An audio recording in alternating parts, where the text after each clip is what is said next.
Assalamu alaikum wa rahmatullahi wa barakatuh. Alhamdulillah, alhamdulillah hamdan kathira. Wassalatu wassalamu ala Rasulullah wa ala alihi wa sahbihi ajma'in. Ashhadu an la ilaha illallah wahdahu la sharika lah. Wa ashhadu anna Muhammadan abduhu wa rasuluhu wa khataman nabiyyin wa rahmatul lil alamin.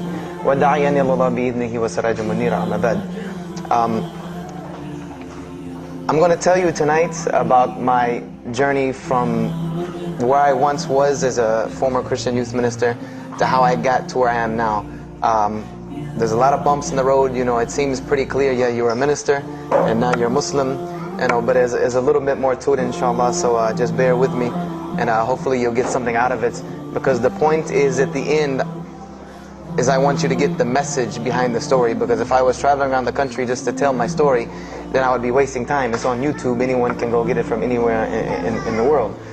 So inshallah, we're going to begin at the beginning. I was born and raised in Greenville, South Carolina.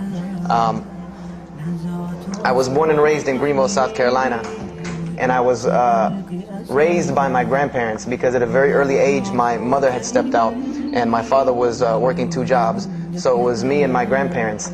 And my grandparents were the traditional conservative Southern Christian folk, as they say.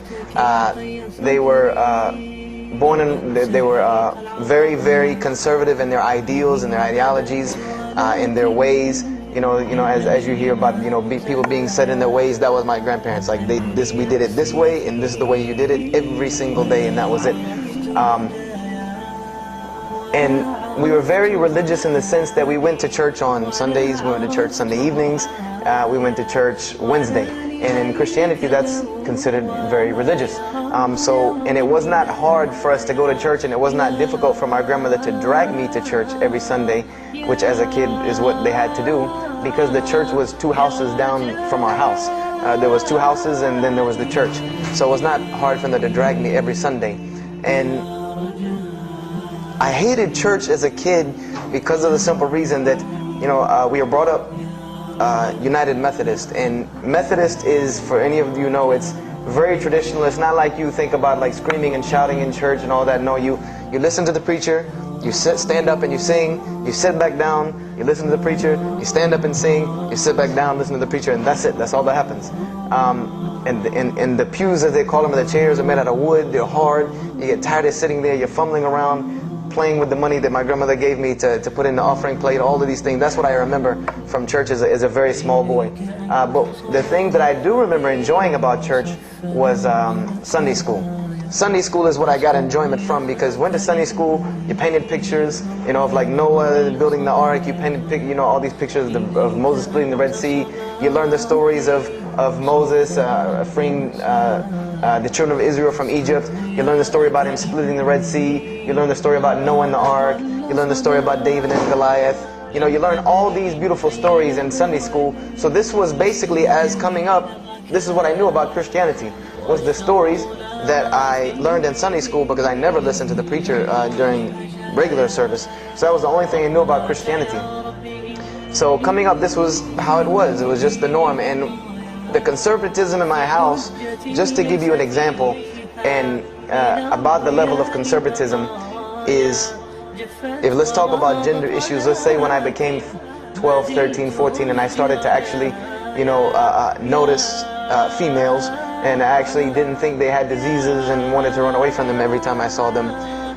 Let's say I wanted to have a girl over or something of this nature. It was so serious to my grandmother that I had to make an appointment with her, let her know this girl was coming to my house. We had to sit in the formal living room, which in the South, I don't know how it is here, but you have the dining room, then you have the formal living room with all the nice stuff that you don't go in unless there's company over. And my grandmother either had to be sitting in the same room with us or in the kitchen where she could see directly in the room. I mean, this is just how it was in my house. This is how my grandmother and grandfather were. They were very stern, they were very loving, but there were rules, and those rules were the way they were, and they did not change. So this was my upbringing. And I would say at about the age of 12, 13, 14, more along the age 13, 14, I started going to the Saturday evening youth services at my church that were for 12 and up. And the youth services were held in the gym, and they were totally different than church. At the youth services you went, we played basketball, we played volleyball, we played dodgeball, we played every kind of sport, and we ate pizza and cake and candy, all the stuff kids like to do. And at the end, the youth minister, who happened to be my catty corner neighbor across the street. When I was 14, he was 17. He was the youth minister, so he would sit us down and give us a 30-minute lecture about Christianity, about something about God. He would give us a 30-minute sermon, and that's how the youth services were. And going to these youth services, I met some other people who went to other youth services. They invited me to Young Men for Christ and other things that were going on in South Carolina. And so I started to go to these different retreats and camping trips with them. And so that is when I would say that I started to become a Christian out of will. I became a Christian because I wanted to, not because it was something I was dragged to do. I started to actually want to be Christian. This is something I wanted to do. I made my own choice and my own decision to do it. So when I turned 15, I started going to high school. And when I was a freshman in high school, my best friend, who was the youth minister, was a senior in high school. And I remember we had a very close bond because I had not had my license yet, so I used to ride with him to school every day. And it was a big deal for me to be able to ride to school with a senior, especially since he had a brand new, or it was a brand new, but he had a restored '67 Mustang, which I've always been a fan of cars when I was a kid. So we had a very close bond, and we were very good friends because both of our parents were very similar. They didn't let us do much. So we spent a lot of time with each other. And when I became a sophomore, he graduated and started to attend Br Jones University. I don't know if that rings a bell with anyone, but Br Jones University is a very prestigious conservative Christian college in South Carolina. It's probably the most conservative college I've ever seen. Because the Moody Institute is known as one of the most famous in this country since Chicago. But Br Jones is conservative to the point to where when it comes to men and women, like men and women are not allowed to get caught talking to each other in a room alone if they're not married, holding hands on campus. The men had to wear button-up shirts or polo shirts tucked in with slacks or jeans. The women had to wear skirts, no jeans, skirts that came down to the ankle, and a shirt that came to the wrist. And this was part of the guidelines for Br Jones University. You didn't party, you didn't drink, there was none of this that happened at Br Jones University. And he started going there, and his major was textual criticism. And textual criticism probably doesn't ring a bell with anyone, and to explain it in detail would probably take another entire lecture. But just to give you a brief synopsis of what is textual criticism.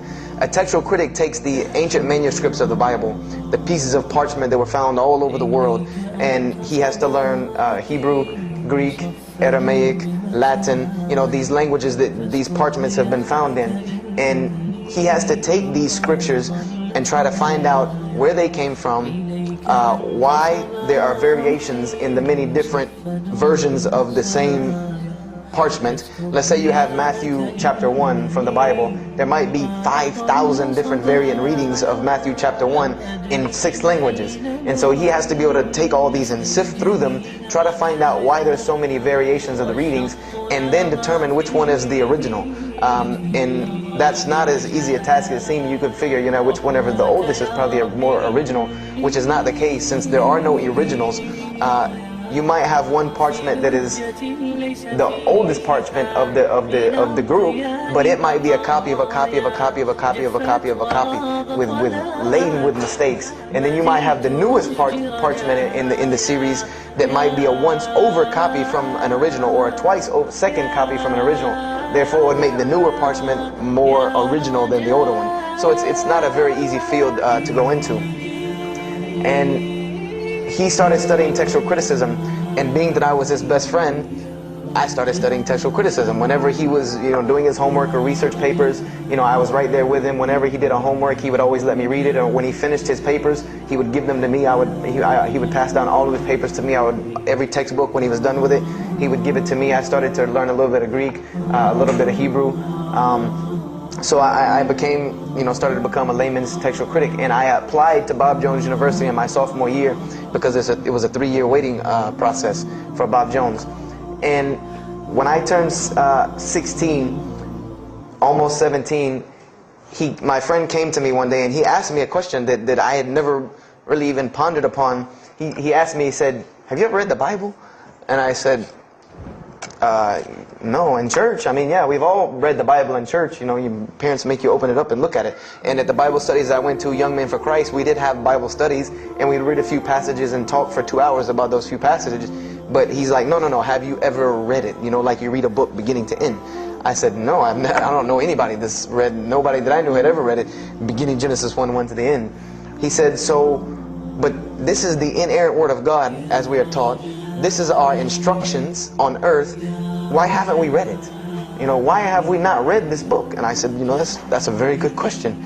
And he gave me a challenge. Well, it was basically a challenge for us both.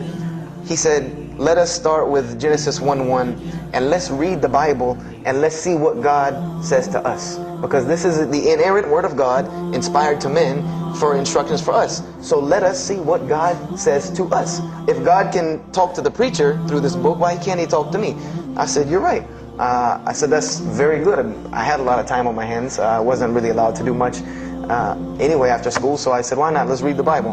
I was somewhat nerdy as a 14, 15-year-old, 16-year-old. So we started to read the Bible, and we decided to go from Genesis 1:1. And what we tried to do, this was the attempt that we made, was to not think of anything that we'd ever heard about Christianity, but to open the Bible and let's say I just found this book in the desert and read it and see what it says to me. Let it talk to us. So we started Genesis 1:1 and we started reading through the Bible. You know, we did some of it together and most of it I did by myself because I'm a very, very quick reader, so I decided to read a lot on my own. And as I was reading through the Bible, I started to notice the stories that I had heard in Sunday school. You know, you start reading Genesis, you read about Adam and Eve, we all know that story. You started reading about Deuteronomy, Exodus, you know, the stories of Moses, the story of Noah, the story of Lot and Abraham, and all these stories that I know. But I was surprisingly and astonishingly shocked by some of the stories that I read about these same people that I learned about in Sunday school. Just for instance, and this is a big testament to why Allah kept sending us prophets and why Islam was sent as a complete and perfected deen with the Quran. If you read about Noah in the Bible, there is the story about Noah saving humanity from the flood with an ark and all of that. There is this in the Bible. There's another aspect to the story of Noah that not many people know about unless they actually take time to open a Bible. This will not be preached from any pulpit anywhere. Is that the Bible says that Noah was an alcoholic. This is the Bible's portrayal of Noah, or Nuh alayhi salam, that he was an alcoholic, that he was a drunkard. This is the word used in the Bible, that he was a man given to alcohol. And I'm a psychology major, and my field of specialty is mental illnesses, and alcoholism is one of those, is a mental illness. And I know from seeing alcoholism's effect on one of my close friends' parents, I know that someone who is truly addicted to alcohol, and if Noah lived for so long addicted to alcohol, he was seriously addicted to alcohol. It is hard for someone addicted to alcohol to hold down a 9-to-5 job working at McDonald's flipping hamburgers, much less construct an ark to save humanity from a flood that's never happened. So that stopped me for a moment in my tracks, and I said Noah was an alcoholic, you know, and it bothered me for a minute, because I said, you know, things started popping in my mind like, if Noah was a drunkard, how did he know God was talking to him? Because, you know, I've seen some people, the alcoholics, you know, you were just asleep in my dog's food bowl the other night drooling, and now you're telling me you were talking to God last night. You know, you know, to rationally, that would not make sense to me. That's like, you know, an alcoholic on the street coming to you and tell you God's talking to him. You know, he has no, this would give this man no validity. This man has no validity with anyone. So I didn't pay it too much attention. It caught me, but I said, you know what, I'm going to keep going, because there's one thing that you don't do in Christianity, and I'll tell you what it is in a minute when I started doing it. Then I came across the story of Lot, or Lut alayhi salam, and we all know the story of Sodom and Gomorrah in these stories, but there's another very twisted story in the Bible about Lot and his daughters. There's a story of Lot and his daughters in the Bible that says his daughters got him drunk one night and seduced him and committed incest with him. A'udhu billah. This is the Bible. This is one of the Bible portrayals of the prophets of God. The person who saved his family from Sodom and Gomorrah. This is the story that is in the Bible. So I'm catching myself again like, oh, this is becoming a really bad habit that I'm seeing. This is becoming a bad recurrence that I'm seeing over and over again in this Bible. So, you know, after that I started, you know, speeding through some of the other mumbo jumbo to get to more of these prophet stories. And I got to the story, there are others, and there are some stories in the Bible that are not PG rated, period. They're not rated for talking anywhere. You know, you would need an 18 and up ID card to be able for me to even tell you these stories. So the one that intrigued me, that caught my attention the most, was of my most beloved story in the Bible, and that was of David and Goliath. That was my most intriguing story to me, because not only was, you know, it said that in the Bible that David was a very small man and Goliath was a very big man, and that was appealing to me because I've always been very short, and as a kid I was really short. So, you know, I said this was a very beautiful story to me, just in its prose and in its concept of overcoming. And so I started to read about David. And there are very beautiful stories about David in the Bible. There are indeed. But there is one story about David in the Bible that shocked me to my core. And it's a story about three people. There's three people in this drama: David, Bathsheba, and Uriah. And it says that David saw this woman named Bathsheba, and she was one of the most beautiful women of her time. And she happened to be married to one of the commanders of his army named Uriah. But David on this day decided that he was not able to resist his temptation to be with this woman Bathsheba, so he did. And he committed adultery with her. And knowing that he did this, the way that he decided to cover it up was he sent a letter to the generals of his army saying that when the battle was fierce, for everyone to pull back and abandon Uriah so that he would be killed, and when he dies then he could have Bathsheba, no harm, no foul. So David went from being the slayer of Goliath, the hero from man, to an adulterer, a plotter, and a murderer. And so this is when I really caught myself and said, hold on now, something's wrong here, something's got to give. I said, because to me, God's prophets in my mind were people of example, people who I could follow as an example, someone who was supposed to be the best of us, so that we could follow them and emulate them. And they're turning out to be worse than some of the people that you see on America's Most Wanted.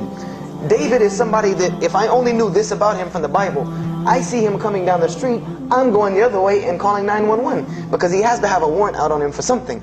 This is what I'm thinking in my mind. This man is not an honorable man at all. He killed Goliath, yeah, but he killed this other guy named Uriah to be able to commit adultery with his wife.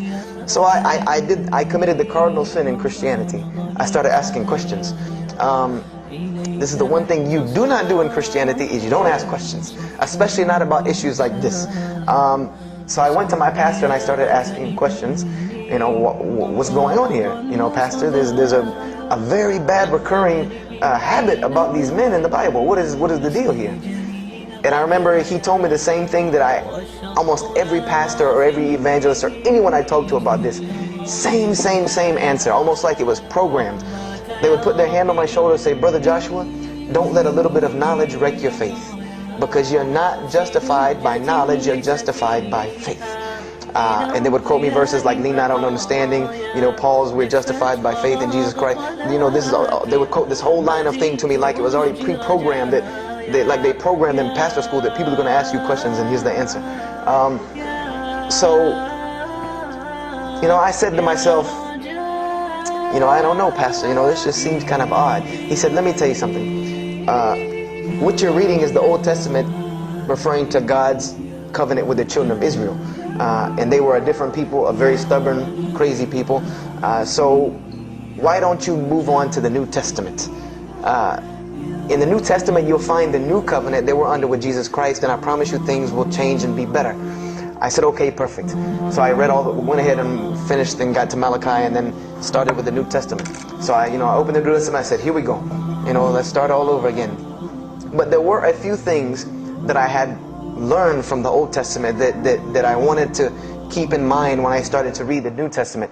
I learned, number one, that God was one in a unique sense. This is what I learned from the Old Testament, that God was one in a singular, unique sense. This is over and over and over and over very clearly in the Bible. God's nature is one. This is so clear through the Old Testament. And that He was very jealous about His worship.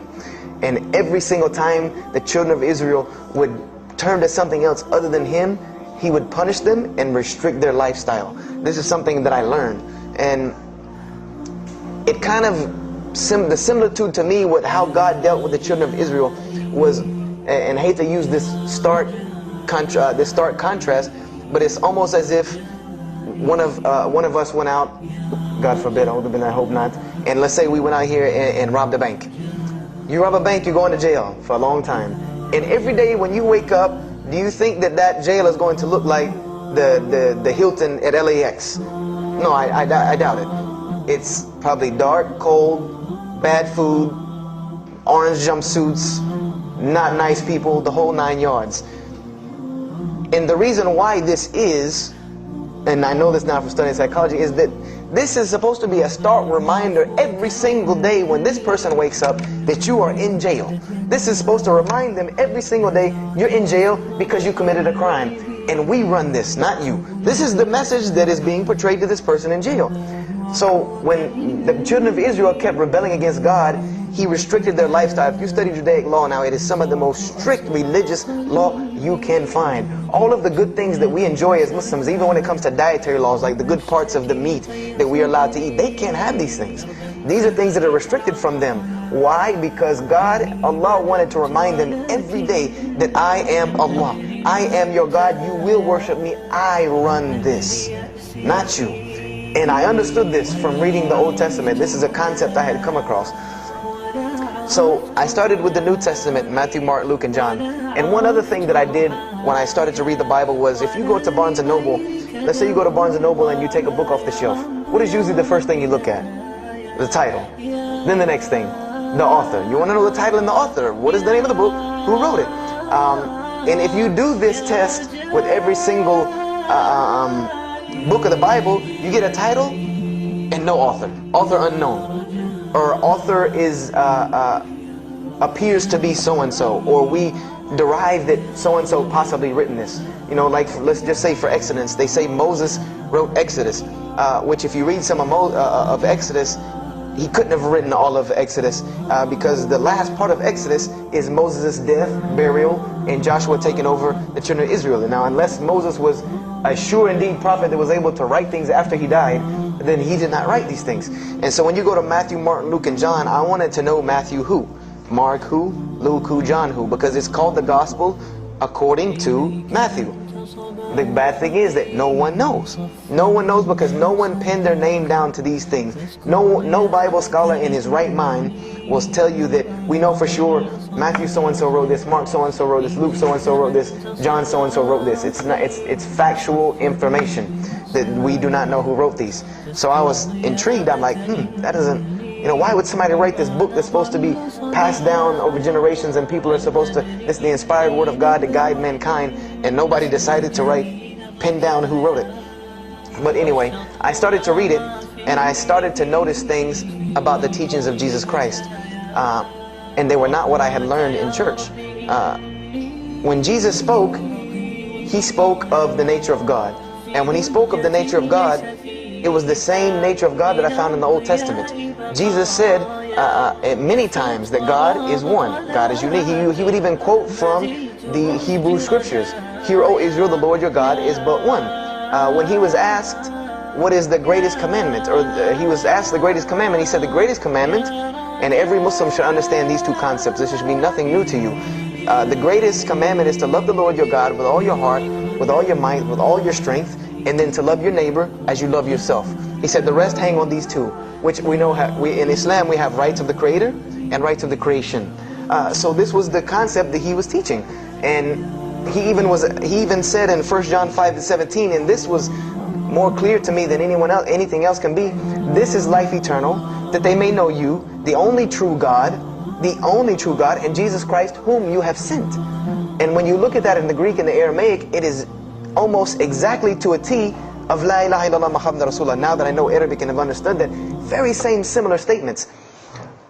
Yes, indeed, there were some implicit statements about that you could implicitly, if you took them and separated them from everything else, you could maybe derive that Jesus was trying to claim some divinity or something for himself.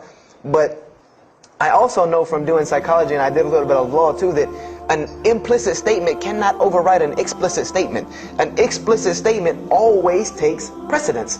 So if Jesus said God is one, and he anagorically may have alluded to God being more than one, then the clear statement overrides that each and every single time. So this is what I found through the New Testament. And I also found that Jesus taught salvation. But his salvation that he taught was obeying God and following the commandments. This was his mode of salvation. One man asked him, "Good master, tell me how I can inherit the eternal life." He said, "Follow the commandments." Follow the commandments. He even, in Matthew, was so sincere about it. He said, "Whosoever shall follow the least of these commandments and teach men to do so shall be called the greatest in the kingdom of heaven. But whosoever shall break the least of these commandments and teach men to do so shall be called the least in the kingdom of heaven." So this I understood very clearly, that Jesus taught the same nature of God that was in the Old Testament. He taught that the salvation lied in worshiping God and following the commandments. This I understood. Matthew, Mark, Luke, and John were very clear about this. You know, there were other things, the only begotten Son, you know, but these things were not in red letter, so I did not give them as much weight as what I did to the actual words that Jesus Christ was saying out of his own mouth. So I read Matthew, Mark, Luke, and John. All of it was saying the same to me. I said, and I was thinking to myself, this is not what I was taught about Christianity. You know, you're taught that God is 1 in 3, 3 in 1, you know, 1, 1, 1 equals 3, you know, Father, Son, Holy Spirit, Jesus died on your cross to forgive your sin, you know. And there was another thing that I noticed from the Old Testament, and this is a beautiful lesson to Muslims, because you're asked this all the time, especially when it comes to dawah. And I never put 2 and 2 together until I learned Islam and then read the Bible one more time. Is I wanted to know why the Jews wanted to crucify Jesus so bad. Why so bad? They could have just mobbed him anywhere and killed him on the street. It's not like he had clans like the Arabs that would have come and backed him up. I said, why didn't they just kill him? You know, why were they so strict and sincere to tell Pontius Pilate, you gotta kill him and you need to sanction it. We can't do it, but you need to sanction it to kill him.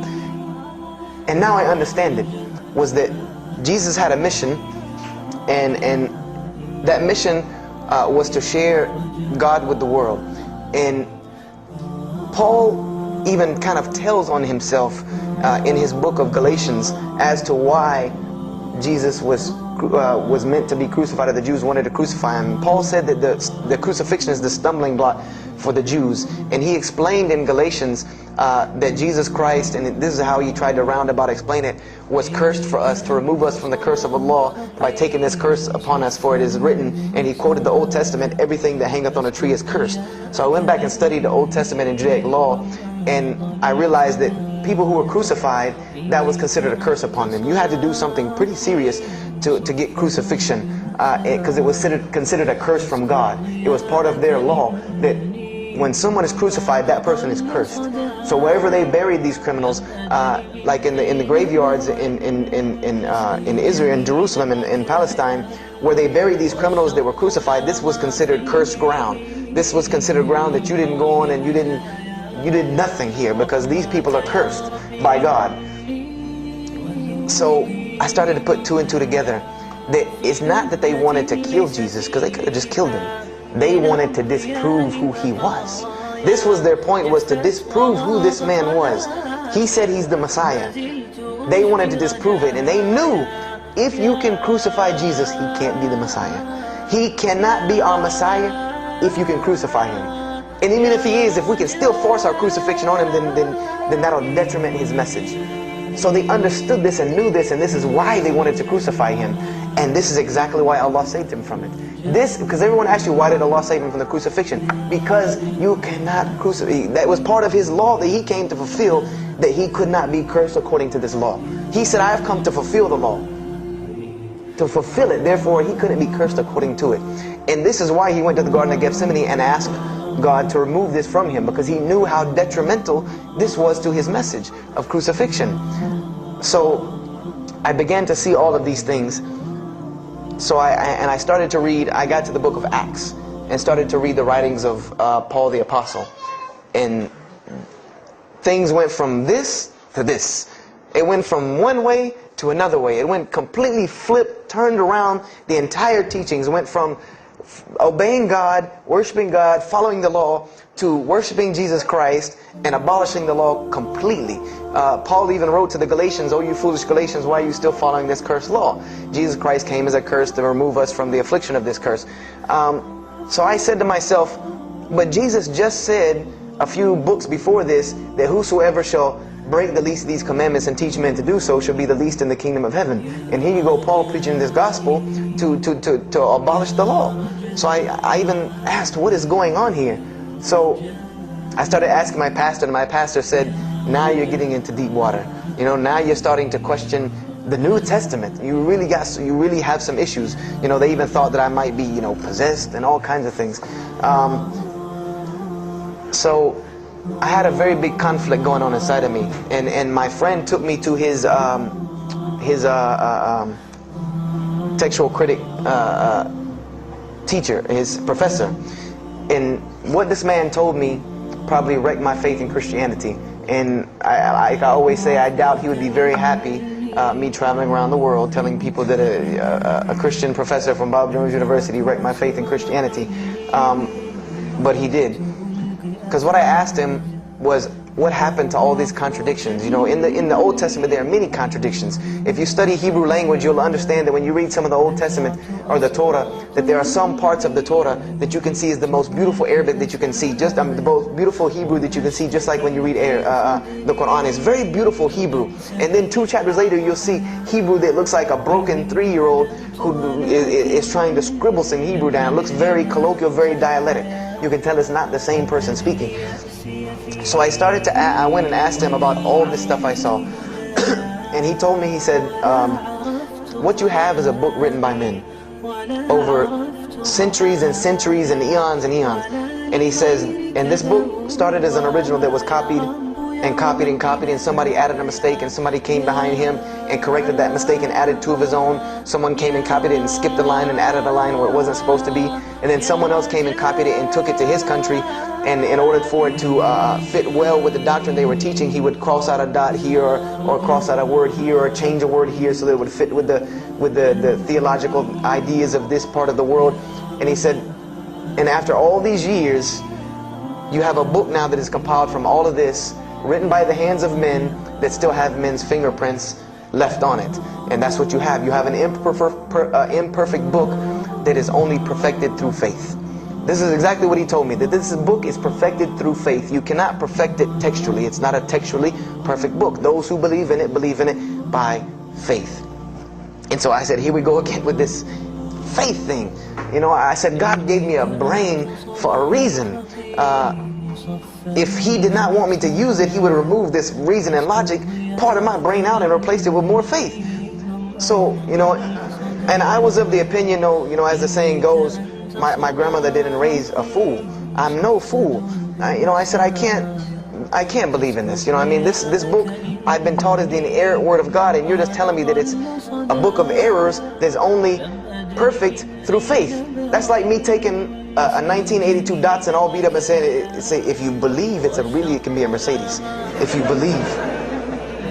That would make no sense. You can't take a car to the car dealership and say that. No, if you really believe it, if you look at it right, it's a Mercedes. So I said, no, this is a book full of errors. And God's religion is perfect. If God has a religion, it's perfect. If he has a book, it has to be perfect because he is perfect. So I left Christianity completely. And I decided that I was, I had learned some concepts from the Bible. God was one. You couldn't fool me of that. You know, I had also concepted that there should be nobody standing between me and God, because He created me without permission from anyone. Therefore, I don't need to be taking permission from someone to go to Him. If I had to be forgiven for something, it should come from Him, because on the day of judgment, it's going to be me and Him alone. And I didn't know about God's prophets yet. You know, I had my doubts and persuasions about that. So I decided to start searching other religions. I went back to Judaism. I studied Judaism. I found the same thing that Jesus taught about two spiritual Jews that leave the law, and Jews that were so caught up in the law that they left no room for spirituality. I studied Buddhism, Hinduism, Taoism, Confucianism, Wiccan, Bushido. You know, everything I could get my hands on, every type of ism or religion, I studied it. But there was one litmus test that I used for every religion. And whenever I met them, or the people or whatever about this religion, I would always ask them, do you have a book? Do you have a book? Because another thing I had come to the conclusion of is that if your religion is true, you should be able to tangibly hand me something and show me that this religion is true. Give me something that I can see. I don't want to hear that faith stuff anymore. I heard that all my life, and look where it got me. It got me thinking I'm driving a Mercedes running around in 1982 beat up Datsun. I said, no, you have to show me. And so I read the Bhagavad Gita, I read the Torah, I read the scrolls of Tao, you know, I read the code of the Bushido, I read the Wiccan book of spirits and spells and all that other magic stuff they have. And I read all of these things, and I found something very congruent with all of it, was that there were very same philosophies and teachings in all of these major religious books. They all talked about God and His nature. Most of them alluded to the fact that God is one, and that God sends messengers to us and people to us to teach us. But they were filled with a whole bunch of garbage, to be honest with you, that I couldn't logically, rationally believe. So at about the age of 17, just about the time, about 17 and a half, I gave up my search for God. And I became kind of angry with God, because I said, here I am looking for you, and I can't find you, and it doesn't look like you're giving me any help. And I don't know how many of you know, but for a 17-year-old that is frustrated with God and the world, there's a lot of trouble he can get into. There's a lot of things he can do to put himself in predicaments when he's frustrated with the world and had come to the conception that, you know, if there's a God that exists, then He doesn't really care about me. You know, that's a kind of a dangerous young man. So I started doing the whole partying in trouble, going to parties, drinking underage, all of this stuff I started doing. You know, I'm a perfectionist at heart. So when I was a Christian, I tried to be the best one I could. If I was going to switch to being any other religion, then I was going to do that 100%. So you better believe when I went after the dunya, I did that 100%. And you know, I was a martial artist since I was 15 years old, and even though it was only 2 years, you know, 2 years at 17, you think, you know, you're Bruce Lee. So I got into a lot of fights.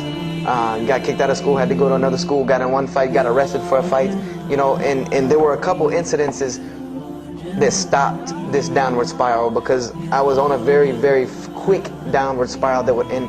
I believe if I would have continued on that downward spiral, I would probably end up hurting someone, killing someone, or them hurting or killing me. And there were two incidents that brought that to an abrupt stop, like pulling the emergency brake. And the first one was a car accident that I was in. My friend and I were on the way back from Clemson University from a frat party, and we were driving up 385 in South Carolina, and we were both highly intoxicated. And I decided that night that he was driving, I decided to put my seatbelt on for the only reason that I kept falling over when I fell asleep without the seatbelt on. Because I didn't really believe in the seatbelt thing, because I said, if I'm going to die, I'm going to die. You know, that's the conception that I come up with. That if, you know, if it's time for me to die, it's time for me to die. I didn't believe in the whole time your camel thing. So I put on my seatbelt and I fell asleep. And the next thing I know, I remember waking up with the car shaking. And I woke up to grab my friend because I thought maybe he had fallen asleep. But when I woke up, the only thing I saw was the tree line and then the pavement coming right at my face. And the window smashing and the car flipping, the whole 9 yards, and us landing in a ditch. And I remember getting out of the car. That was the first thing I thought. You know, I number one, I couldn't believe it. You know, you don't really think about, oh, you're alive. No, you just move. I jumped out of the car and realized that I had jumped out of the back of the car that wasn't there anymore. It was still in the median on the other side of the highway, and the front part of the car was over in the ditch. And I drug my friend out, who was knocked unconscious, and pulled him over the side of the road. I had no injuries. I looked at myself trying to find what's missing, and there was nothing but a piece of glass stuck in my arm that I pulled out. And it just so happened that a state trooper was passing the other way, because he turned around and came back. And when he came back, he asked what had happened. And the first thing he asked me was, did you see what happened? Because there was other people who were pulled over, so I guess he thought that I was a bystander, because I started to walk towards him. He's like, did you see what happened? Where are the people? I said, yeah, I really saw what happened. I was in the car. And he was like, as they say, like the color drained out of his face, because he was shocked. He said, how were you in that car? And of course they took the hospital. My friend got arrested, DUI. But before he put us in the ambulance, he was a man of God, because he looked at me and he told me, he said, young man, you better realize that you're on this earth tonight for a purpose. The only reason you're still alive is that God has a purpose for you.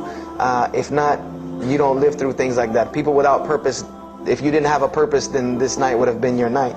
So you need to realize that. I said, this old man's out of his mind. If God had been looking for me, he had the opportunity to get me a long time ago, so don't tell me about that God stuff now.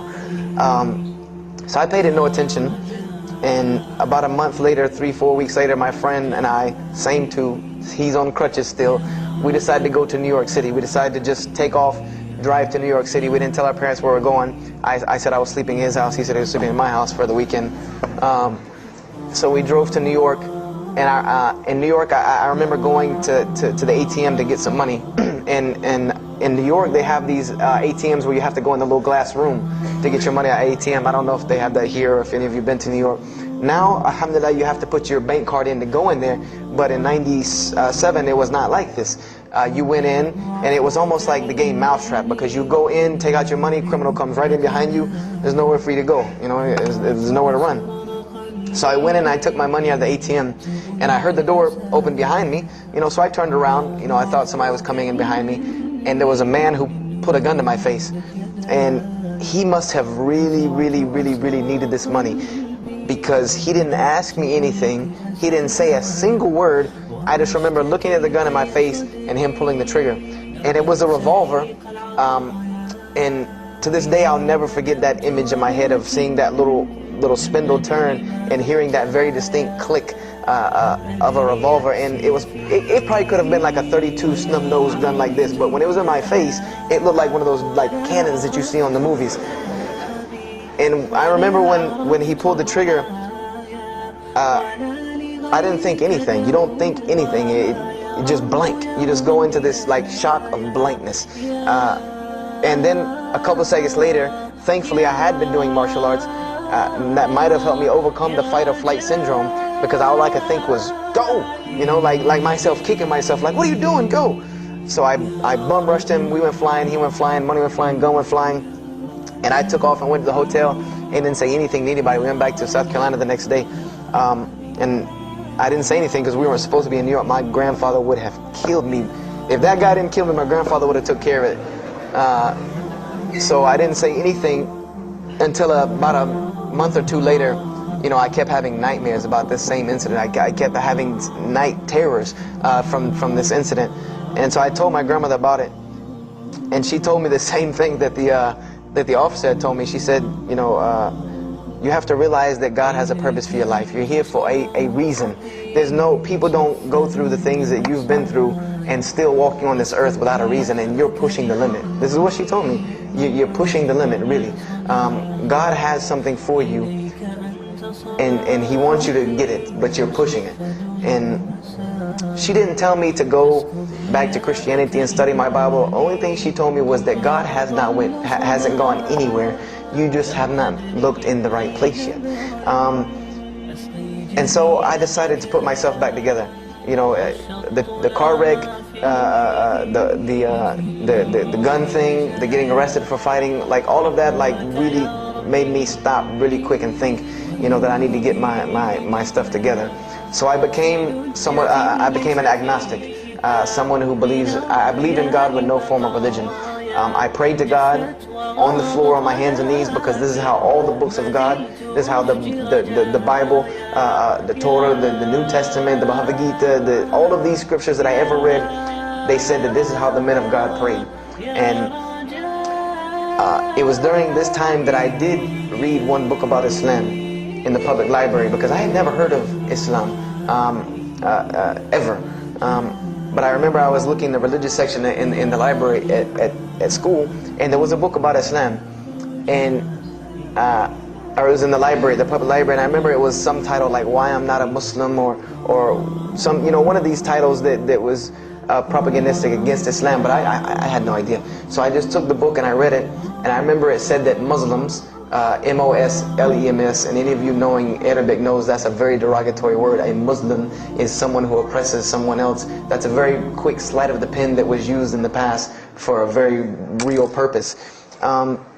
It said that Muslims were people who worshipped a moon god named Allah, who lived in a box in the desert in Saudi Arabia, and they were oppressive to women. I remember there was a whole chapter about how they could have 4 wives, and as many as they want, actually, because they could marry 2, divorce 1, get 3 more, you know, this whole, you know, and it said that, you know, I remember the one thing that really caught my attention was the whole chapter on jihad, where it said that Muslims were allowed to kill non-Muslims at any time, at any place, without discretion, and it was an honorable act, and not only would they go to heaven before it, but they would get 70 virgins on the way. You know, so I closed the book on Islam, put it back on the shelf, and marked off Islam off my little list of religions, and said thanks but no thanks, and if I ever see a Muslim, I am out. And I said I'm pretty safe in Greenville, South Carolina. I had never seen a Muslim ever. So I said, you know, I don't have to worry about running into no Muslims, thank God. So, you know, I started, you know, just worshiping. You know, I tried to just be a good person, you know, pray to God, ask Him for guidance, try to be a genuinely good person. And I remember what changed is when I met a Muslim. I met a Muslim who I had met a couple of times at school. We had went to school together, and I knew him, but I never knew that he was Muslim. And there's a couple of reasons why I never knew he was Muslim. Because he was African American, number one, and the book said that Muslims were Arabs.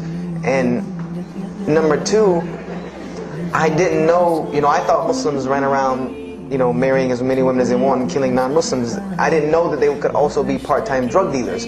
So I didn't know, I never knew that this guy was Muslim. I didn't put 2 and 2 together. So we were at his house one day, and me and my other friend, the one that, you know, I got into a lot of trouble with, I'm trying to keep him out of trouble now.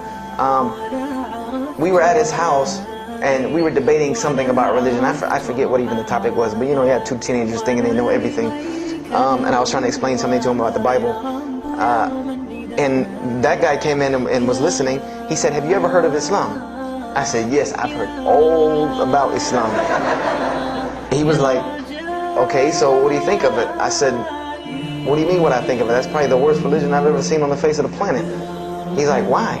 And he's like, "But I'm a Muslim." I was like, man, stop playing. You know, like, you're an African American. You know, he's like, so? I'm like, the book said you guys were Arab. All the Muslims were Arabs. And he was like, what else did you read in the book? And I told him, he was like, man, what in the, you know, what have you been reading? He's like, you need to go to the mosque for Jummah. He's like, he told me, he said, I'm not a good Muslim. This is what he said to me. He said, I'm not a good Muslim. I'm not even going to try to front and say I'm a good Muslim. He said, but I can guide you to some people that can tell you the real truth about Islam, because he knew about my story about wanting to find religion. And he said, you need to go to the mosque for Jummah. And I said, what's Jummah? He said, it's just like church with no chairs. And I said, I can do church with no chairs because in church the chairs were the worst part anyway. Because they had these hard benches that you sit on that are like this, and they're so hard. I said, that's good. You sit on carpet? Wow, man, every church should be like that. And I said, where's the mosque? He said, it's on Wade-Hampton Boulevard. I said, where on Wade-Hampton Boulevard? I lived on Wade-Hampton Boulevard. I lived right off of Wade-Hampton Boulevard.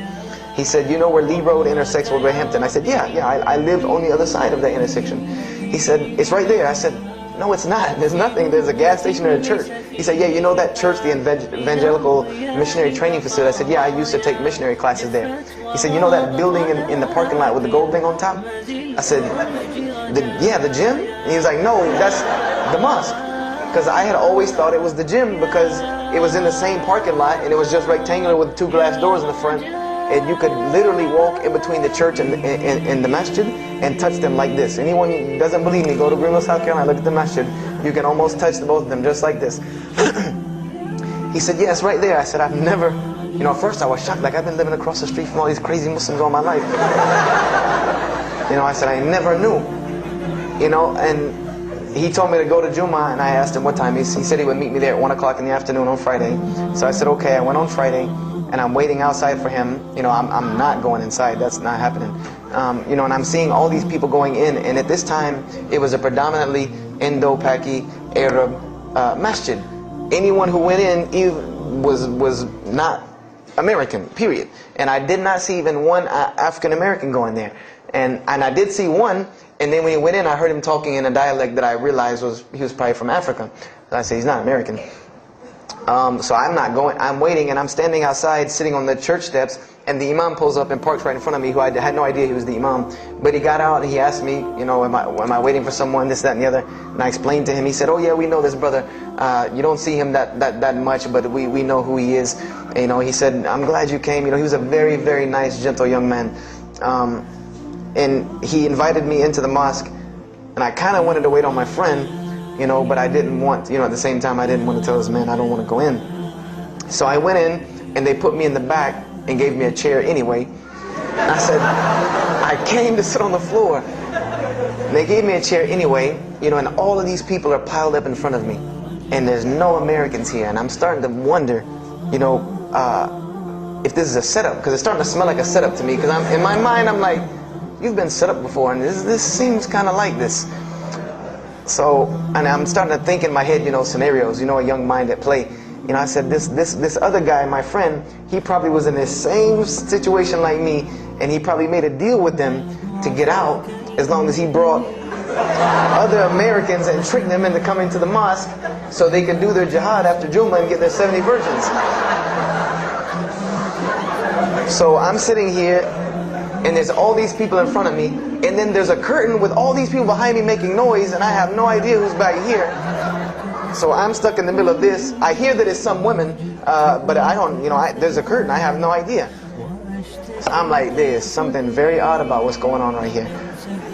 I'm like, just let me make it. I'm starting to look for the exit. I'm like, calculating how many people are between me and the exit. I know some martial arts, so I said I might hit a couple of them, and I'm out. And then the imam came, and I just now realized that he was the imam because he got up on the minbar, and they started to call the adhan.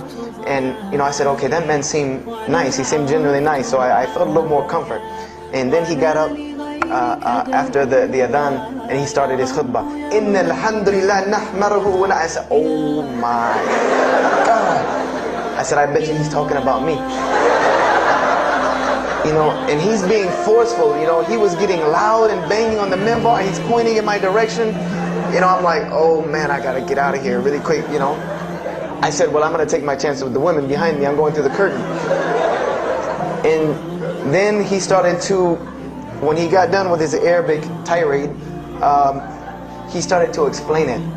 That verily all praise belongs to Allah alone, or God alone, and Him do we worship, and Him do we seek help and assistance. We seek refuge with Him from the evil that lies. He explained what he said in Arabic, and it sounded to me so beautiful. It was very, very beautifully prosed, what he said, and I wanted to know where he got that. I said, where did he get that?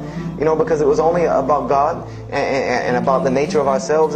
All of us should know that beginning of the khutbah, and he quoted the 3 verses from the Quran. O you who believe, fear God as ye should be feared and do not die, and instead of a state of submission to Islam. He was a very wise man, because he translated everything. It was almost as if he knew I was there and translated everything for me.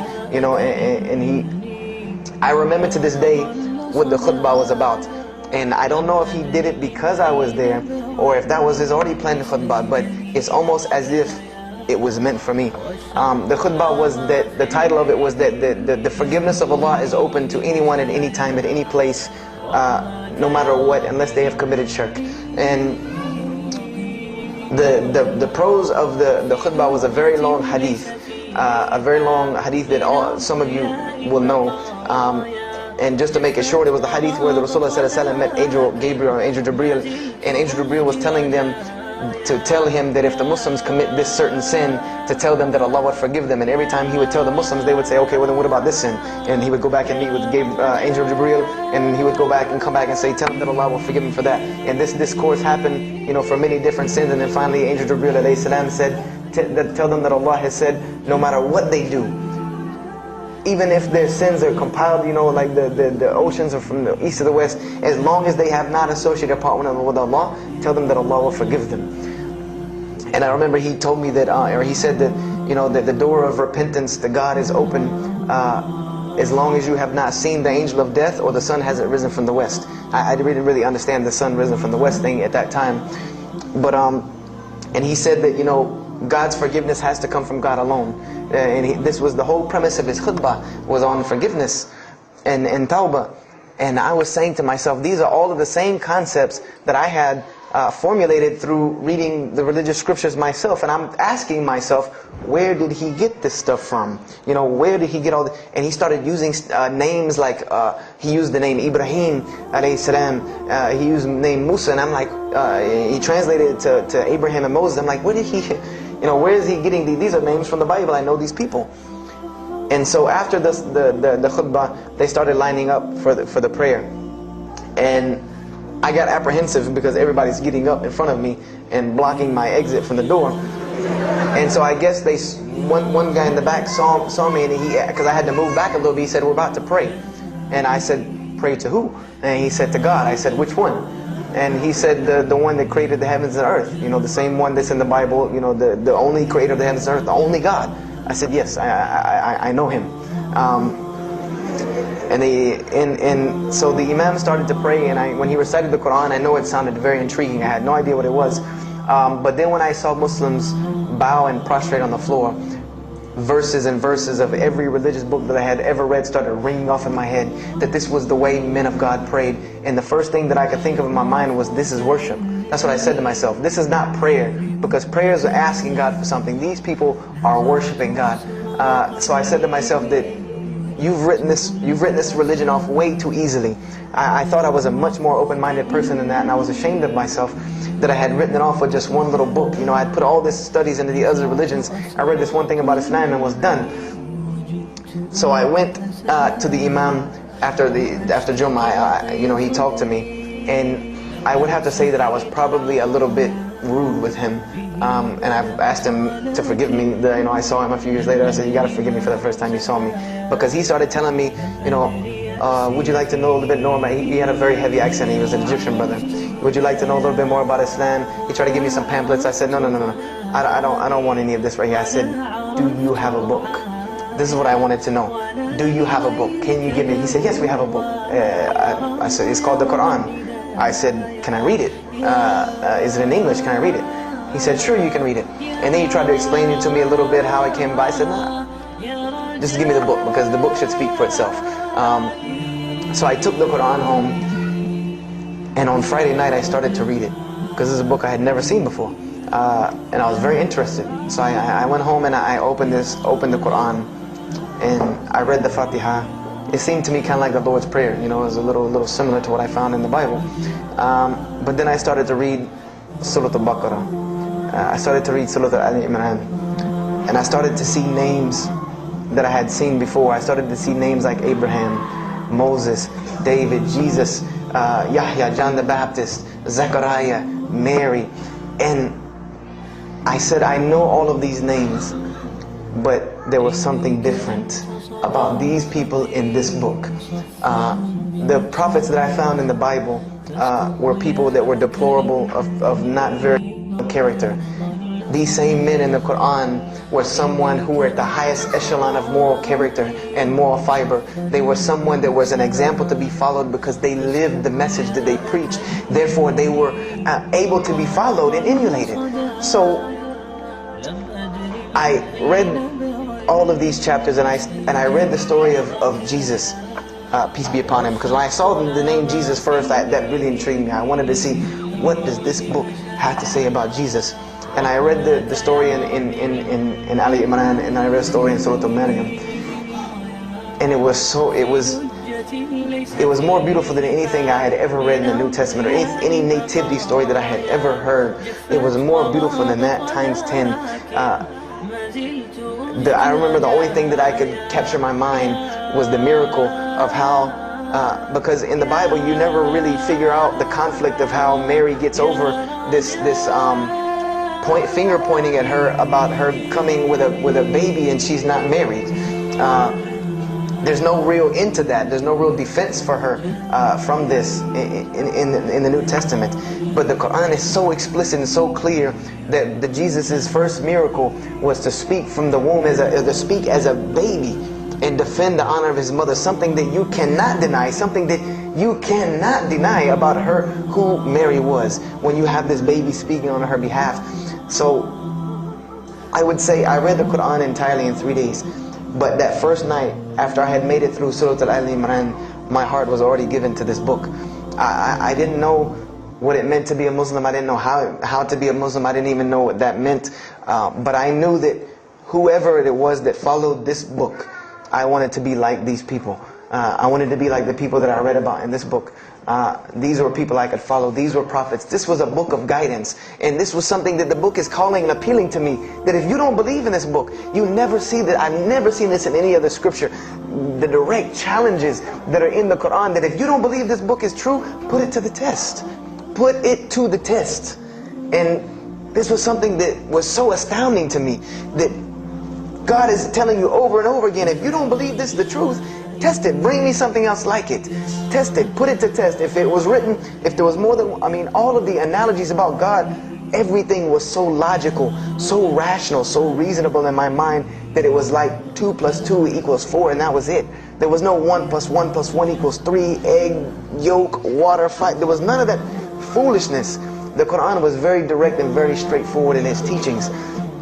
So I gave my heart to Islam that night in my living room, reading the Quran, and I cried and cried, that I had been looking for the truth all this time, had searched all this way, and it was right across the street from my house.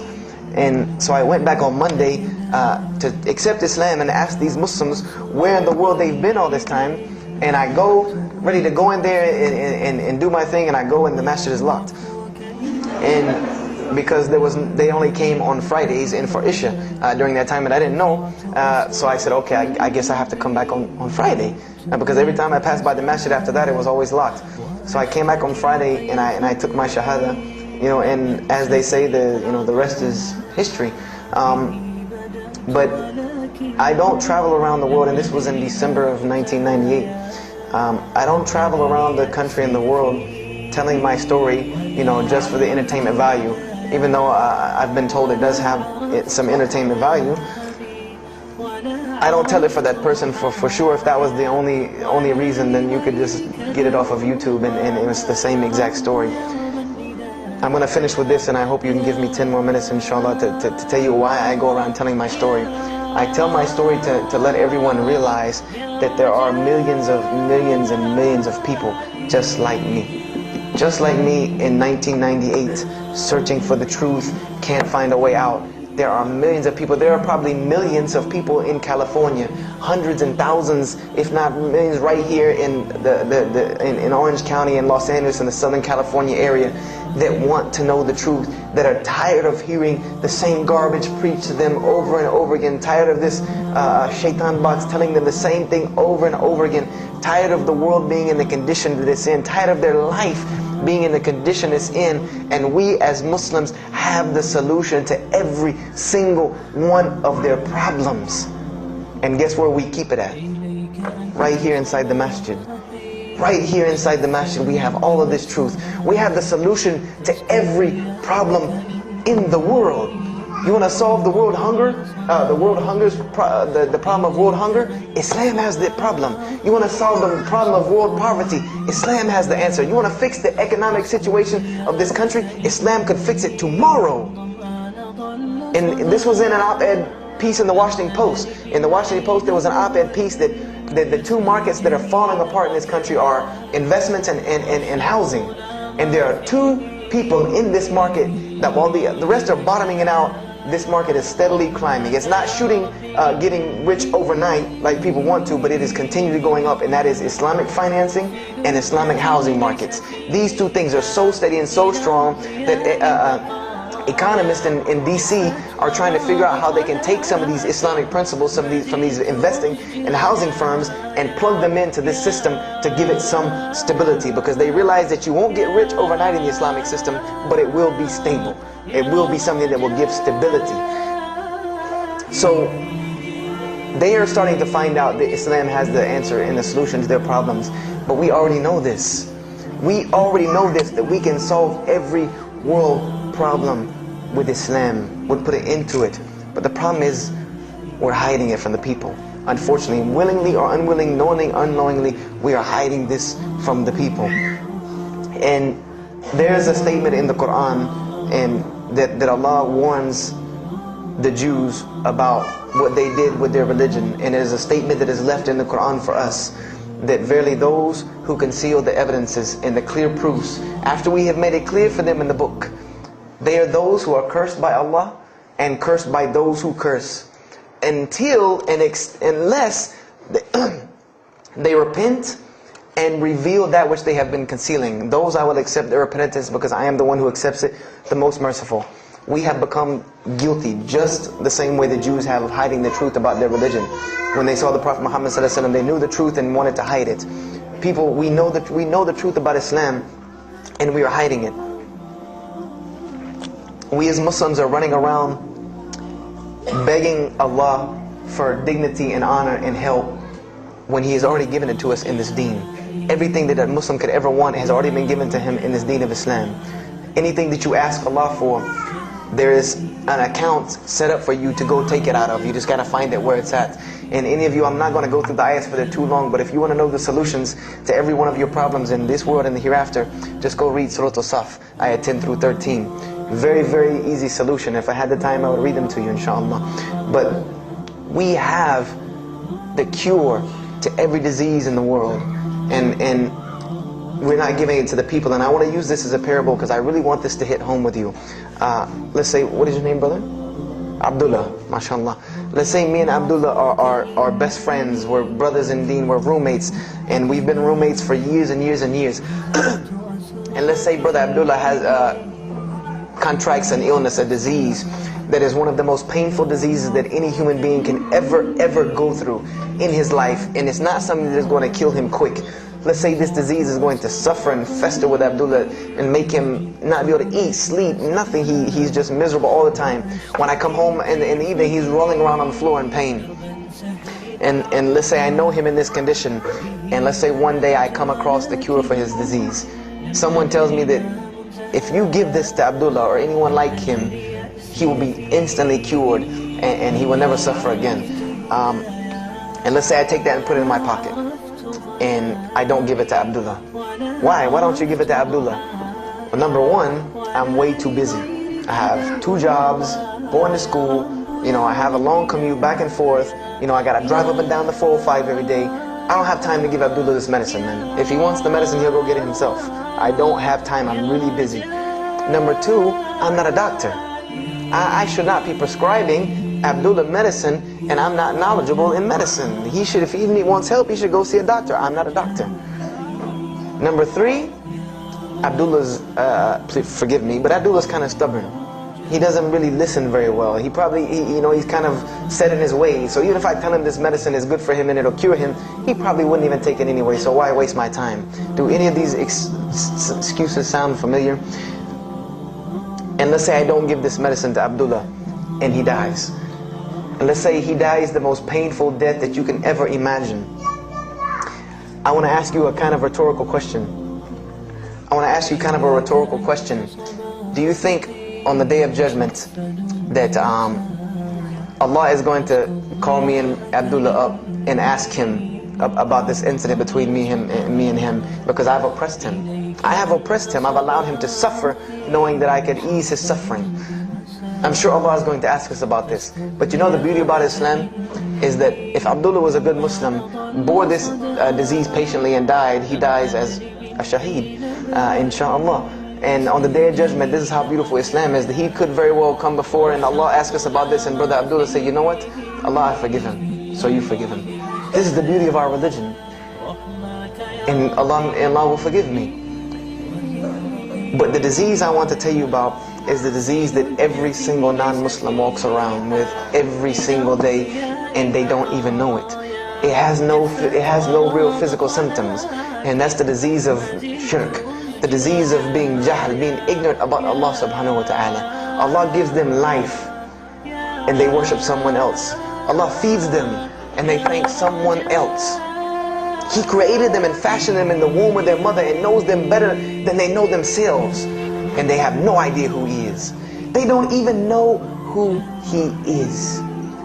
If that doesn't pain your heart to see a person in this condition, then for sure the hearts have become hardened. Because when I see non-Muslims, especially when I sit in places like airports, I see this disease. I see it on them. I see them walking around with it. And there's so many of them passing me, I think to myself, there's no way I could talk to all of them. There's nothing I can do. And this disease is something that not only is not going to show up as a physical symptom, and is going to leave them ignorant about Allah subhanahu wa ta'ala, but when the day they die, they will die the most physically painful death that anyone can ever suffer. The Rasulullah said that when the angel of death comes to the disbeliever, it doesn't come kindly. He yanks the soul through the nose, and it's as if his flesh is torn from his bones. It's as if they take Brother Abdullah and turn him upside down and stuff him in a human paper shredder. This is the death that is waiting for those who do not know Allah subhanahu wa ta'ala. And you know the unfortunate thing? That while you've been sitting here listening to me, thousands of people have died. Thousands of people have lost their life not knowing Allah while I'm talking to you right now. People in this city have lost their life, and there's nothing we can do about them. They're gone. It's too late for them. We can't save them even if we want to. And that's a deplorable, deplorable, sad, sad fact, that we can't save them. But there are many, many, many, many who we can save.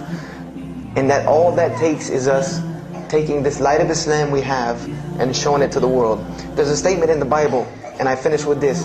Whether Jesus alayhi salam said this or not doesn't matter, because this statement is one of the most profound statements that has been somewhat of a focus for me in my mission of da'wah. It is said that no one would bring a candle into his home and then place a bucket on top of it, because then no one would benefit from the light. No, if someone would bring a candle in their home, they would set it on the table in the middle of the room so that everyone could benefit from this light. And unfortunately, the Muslims of this generation, we are a bunch of candles with buckets on top of it. No one can see our light. No one can see the beauty of Islam in it. Believe me, if you don't see it, believe me, take it from someone who was once standing on the outside looking through the window at that light. It is one of the most beautiful things you can ever lay your eyes on. It is a treasure to be found of treasures. And everyone else can see this, and they will see this if we show it to them. If we allow Islam to be Islam. If we start becoming Muslims, meaning that the best form of da'wah that you can do to this world is very, very simple. It's not complex. It doesn't take a 10-hour workshop, even though some of the details do. But if you want to know the way, the best way to do da'wah is for Muslims to be Muslims. That's it. Study our history. Study the history of Islam. Why was the world conquered by Islam? Not through military campaigns and wars, but through Muslims being Muslims. The most populated Muslim country, Indonesia, was because of Muslims being Muslims. A few Muslims deciding to get up off their behinds and go to another country and live their life as Muslims, not shaving off their deen to be pleasing to those people, but being Muslims. And when the people asked them and inquired, what is it about you backwards Arabs that we've heard all these crazy things about? Now you come out of the desert with pristine moral and character, and you have better ethics and morals than we do. What is it that's happened to you people? And their answer was, La ilaha illallah, Muhammad Rasulullah. That we believe in Allah and He has sent us a man named Muhammad, and we emulate his lifestyle. That's why we're like this. This is what conquered the world for Islam. This is what conquered people's hearts for Islam. Was the truth and the beauty of it, and its simplicity of its message. This is what brought me, and this is what the world needs. With all of this foolishness going on in the world, this is what it needs, the simplicity of Islam, whether they want to hear it or not. They know it in the bottom of their heart. When you show them the truth, even if they turn away from it, they know it's the right thing. They know it's the truth. And on the day of judgment, you can stand before Allah subhanahu wa ta'ala, having washed your hands and saying that I did my job. And I finished just one more thing. I finished with this. If you don't believe this is important, if you don't believe this is one of the most important things you can do as a Muslim, then the last statement of Prophet Muhammad ﷺ to the Muslims as a whole, he gave his farewell sermon. And we know that what his farewell sermon was a summary or a synopsis of what Islam is and its general principles. And he knew this was the last thing he was going to say to the Muslims as a whole. And how did he end this sermon? Those who are here, pass this on to those that are not here. For verily it may be that the last one that hears my message may understand it and knows right here among us. He gave a command to those Muslims to pass it on, and for those Muslims to pass it on, and for those Muslims to pass it on until there was no one left to hear this message. This was a command he gave, the last command he gave to this ummah as a whole. And then what happened?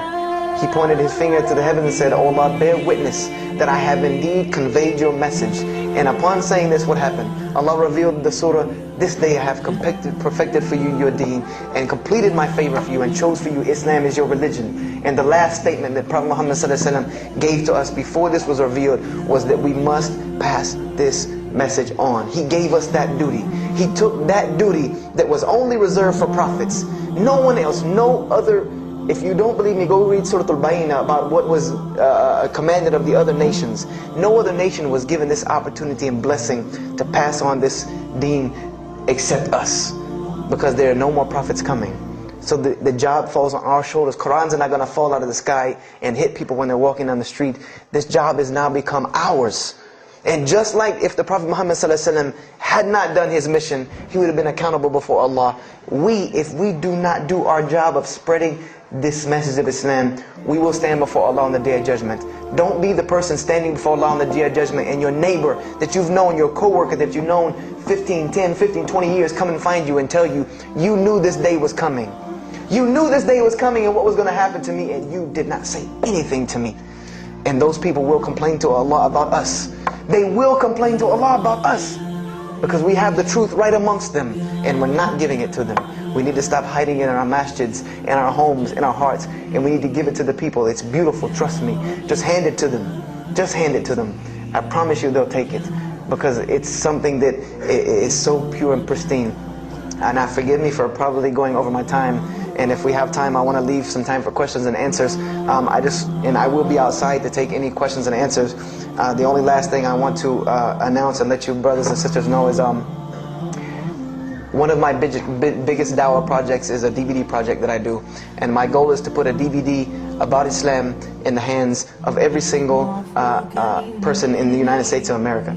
Right now I'm working on Florida, and I have other brothers working in other places, because people will watch a DVD. We did studies on this, and people will watch media before they'll read a book or before they'll listen to an audio CD. And alhamdulillah, through these DVDs we've gotten I would say an average about 2 shahadas a month, because my personal contact info is on the DVDs, and people watch them and they call me and I converse with them, and usually most of them accept Islam.